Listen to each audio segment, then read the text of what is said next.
Stress is a part of life, but it doesn't have to control you.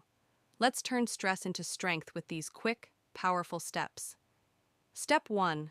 Pause and breathe. When stress hits, take a deep breath in and out. Just 5 minutes of focused breathing can calm your mind and bring clarity. Step 2. Take control. Break tasks into smaller steps. Prioritize what's important and let go of what's not.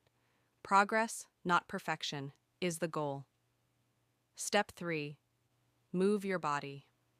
Physical activity releases endorphins, your brain's natural mood boosters. Even a 10-minute walk can melt stress away. Step 4. Express yourself. Don't bottle up emotions. Talk to someone or write it down. Letting it out is a powerful way to release tension. Step 5. Shift your mindset. Focus on gratitude. Find one thing to be thankful for, even in tough times. A positive mindset is your secret weapon. Remember, stress is a signal to slow down, take care of yourself, and realign with what matters. You've got this. Breathe, believe, achieve.